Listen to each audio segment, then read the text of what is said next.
Bienvenue à tous dans ce nouveau numéro du Focus de la semaine. Et nous entamons ce focus notamment avec cette solidarité avec Gaza au Palestin. Tout commence avec l'appel vibrant du président de la République, son Excellence Ismaël Omar Guelleh, au sein du majestueux palais présidentiel. Là où autrefois les rires et la joie avaient leur danse habituelle autour du chef de l'État, une ombre lugubre vint s'abattre, plongeant ce lieu empreint d'une histoire riche dans une atmosphère funeste. Cette journée, censée rayonner de l'enthousiasme de la jeunesse africaine, s'est mise en une journée de larmes et de sombres réflexions. La jeunesse, qui occupait une place chère dans le cœur du président de la République, se trouvait soudainement confrontée à un bouleversement de son rôle. Les visages étaient marqués par une douleur profonde, une douleur née des atrocités inimaginables qui avaient frappé Gaza. En ce moment, le chef de l'État a mis de côté son costume politique pour embraser une mission plus lourde, teintée de chagrin. La souffrance et le crime contre l'humanité perpétrés contre nos frères et sœurs palestiniens à Gaza devinrent son principal souci. Dans ce tableau où les préoccupations de l'âme prirent le pas sur les manœuvres du pouvoir, le chef de l'État démontra que, au cœur du palais, les questions les plus profondes de l'humanité pouvaient surpasser les cérémonies et les festivités. C'était un rappel émouvant que la face à l'horreur et à la tragédie, la dignité et la compassion l'emportaient sur tout le reste. Le président de la République, le cœur lourd, prononça un discours mémorable, vibrant d'émotion et empreint d'un engagement profond envers la cause du peuple palestinien à Gaza. Ces paroles retinrent comme un cri de solidarité inébranlable envers nos frères et sœurs palestiniens. Voici le récit de ce moment poignant. Eh bien, dans un élan d'humanité, la population s'unit aux mots poignants du chef de l'État, parmi les premiers à répondre à l'union des femmes jébusiennes, donnant l'exemple en organisant des journées de sensibilisation en faveur de la cause palestinienne. Au siège de l'organisation, cet événement rassembla de nombreuses personnalités, y compris la deuxième vice-présidente de l'Assemblée nationale, Mme Safia Djibril, la ministre de la Femme, Mme Mouna Ousmane Aden, la ministre des Affaires sociales, Mme Hloufa Ismaël Abdou, ainsi que des parlementaires et des représentants de diverses associations des femmes. L'engagement de Djibouti envers la cause est ancré solidement, le pays ayant toujours exprimé un soutien constant au peuple palestinien qui depuis 75 ans résiste à l'occupation israélienne et ses terres. En signe de solidarité, l'UNFD mise en place une caisse de soutien afin d'atténuer les souffrances endurées par le peuple frère de la Palestine. L'événement servit d'occasion à l'UNFD pour réunir des femmes djiboutiennes et manifester leur soutien et leur solidarité envers les souffrances que le peuple palestinien endure. La situation à Gaza était particulièrement préoccupante avec les raids israéliens s'étendant sur 30 jours, engendrant la mort des milliers de personnes. Les raids israéliens continuent d'infliger un impact dévastateur sur la bande de Gaza, provoquant d'innombrables pertes humaines, des destructions massives, des souffrances inimaginables pour la population civile. La communauté internationale observait attentivement cet événement, cherchant des solutions pour mettre fin à cette violence, parvenir à une paix durable au Moyen-Orient. L'initiative de l'UNFD témoigne de la solidarité de Djibouti envers la cause palestinienne, ainsi que son engagement à sensibiliser la population locale et la situation critique à Gaza et dans les territoires palestiniens. Elle apporte également un soutien financier concret à ceux qui en avaient désespérément besoin. Djibouti en marche, cette épopée de la jeunesse vers un avenir radieux. La suite dans cette séquence. Au Sheraton Hotel de Djibouti, le dimanche 5 novembre 2023, l'horizon de l'emploi des jeunes s'est éclairci à Djibouti lors du lancement officiel d'un projet majeur qui vise à répondre à l'une des priorités nationales la plus pressante. D'une valeur colossale de 16 millions de dollars, cette initiative audacieuse portée par l'UZ s'étendra sur une période allant de 2023 à 2027. Derrière ces projets ambitieux, se dessine un partenariat solide entre l'UZ et le gouvernement de Djibouti et la Chambre de commerce locale.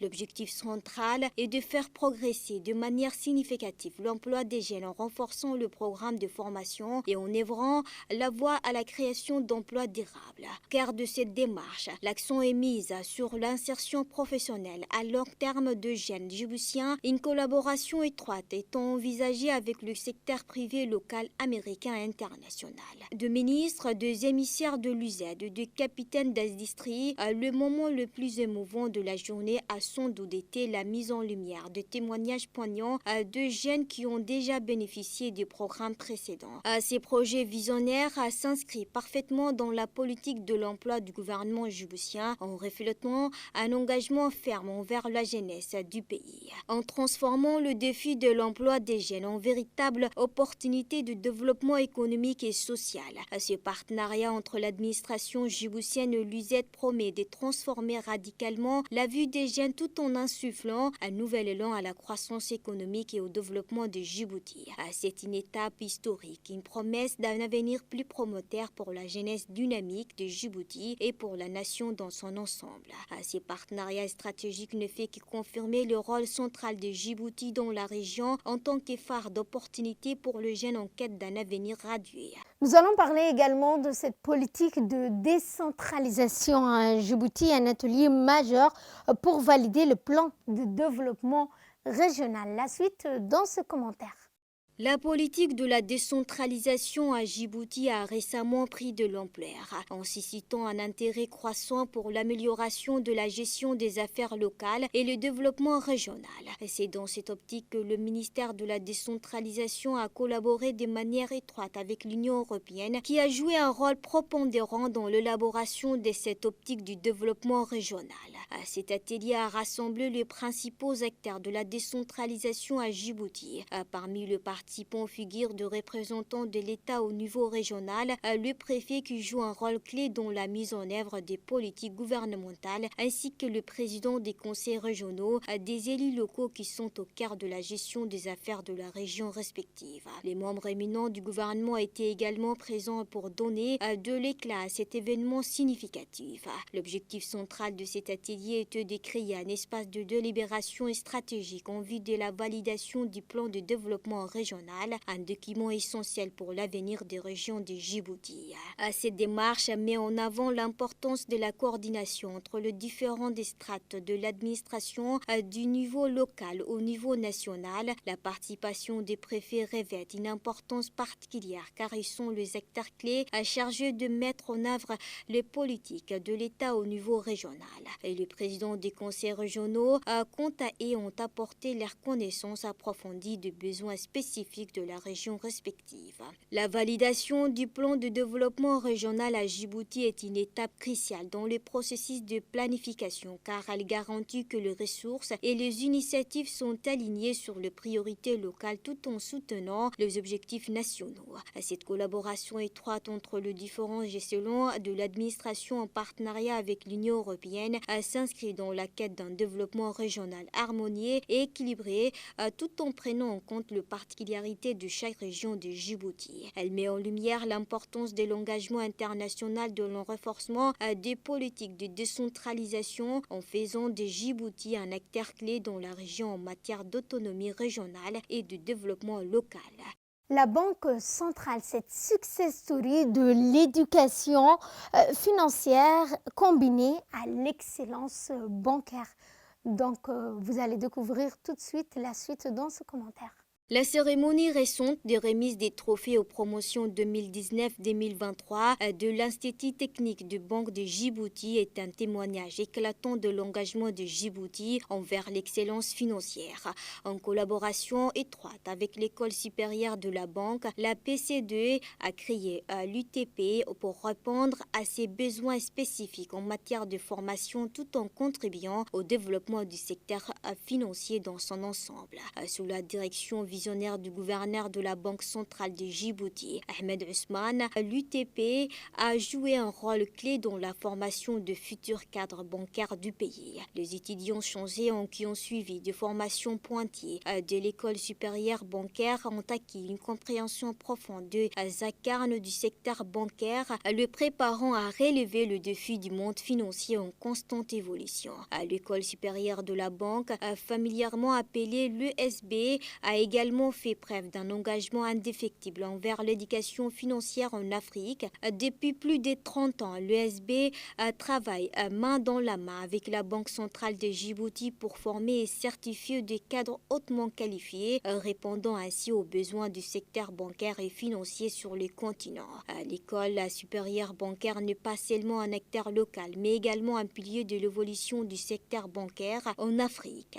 Depuis 2007, l'ESB a décerné concerne plus de 230 diplômés et certificats professionnels bancaires à Djibouti, en contribuant ainsi à l'essor de la profession bancaire dans la région. Et cette collaboration fructueuse entre la Banque centrale de Djibouti et l'école supérieure bancaire qui est un modèle de réussite puisqu'elle continue de former la relève bancaire de Djibouti en garantissant ainsi une base solide pour l'avenir financier de la nation. Djibouti n'a pas seulement investi dans la formation mais a également cherché à établir des partenariats solides avec d'autres secteurs clés du secteur financier. Et cette démarche a contribué à renforcer la crédibilité et la réputation du pays en tant que place financière en devenir. Au Maroc, des archéologues ont découvert la première zone portière romaine. La suite dans cette séquence.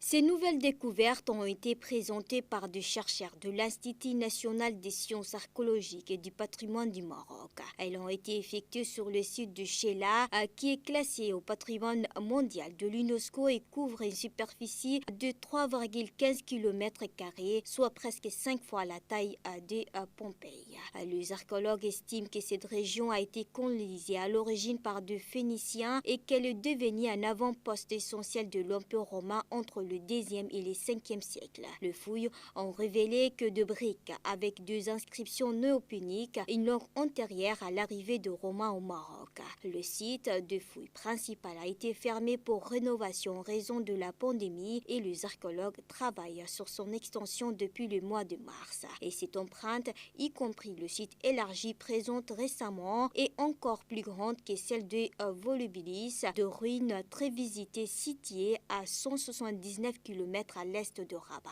Le professeur Abdelaziz Al-Khayari, spécialiste en archéologie pré-islamique à l'Institut national de sciences archéologiques et du patrimoine du Maroc, a souligné l'importance de Chela en raison de son emplacement côtier qui en a probablement fait un centre commercial vital pour l'échange de matériaux, notamment l'importation des marbres italiens et l'exportation d'ivoire africaine. Il a exprimé l'espoir de découvrir davantage des trésors au fil des mois et des années à venir. Le ministre marocain de la Jeunesse, de la Culture et de la Communication, Mahdi Ben Saïd, est convaincu que la proximité avec le centre de Rabat attirera un grand nombre de touristes, tant locaux qu'étrangers. Le ministère a déjà investi 487 000 $ dans le projet depuis mars, avec des plans pour doubler ce montant chaque année jusqu'à la fin des fouilles. L'objectif est de développer le site et d'améliorer sa promotion et sa communication pour attirer 1 million de visiteurs sur le modèle de sites comme Volubilis qui reçoit actuellement 500 000 visiteurs par an. Dans l'actualité sportive et internationale, l'Arabie Saoudite sera l'hôte du Mondial 2034. La suite dans ce commentaire. Au cœur de l'Arabie Saoudite, un enthousiasme débordant s'empare des habitants de Riyad à l'annonce présumée de leur pays comme hôte du Mondial 2034 de football. Pourtant, cette nomination semble être tout sauf une coïncidence. La FIFA a révélé que la candidature saoudienne était la seule en lice pour accueillir cet événement majeur. Selon la population saoudienne, cette opportunité est le fruit d'efforts passés, mais le mystère persiste quant aux détails de cette décision. L'Arabie Saoudite avait initialement montré un intérêt pour le Mondial 2030 en partenariat avec l'Égypte et la Grèce avant d'abandonner sa candidature en juin. Cependant, le 4 octobre dernier, elle s'est empressée de reporter son attention sur l'édition 2034 dès que la procédure a été lancée. Le choix de l'Arabie Saoudite en tant que pays hôte s'inscrit dans le cadre d'une rotation continentale, excluant ainsi les terres historiques du football. Parmi les 22 éditions précédentes de la Coupe du monde masculine, celles D ont été attribuées à deux pays de l'Asie. L'Océanie, quant à elle, n'a jamais eu cette opportunité.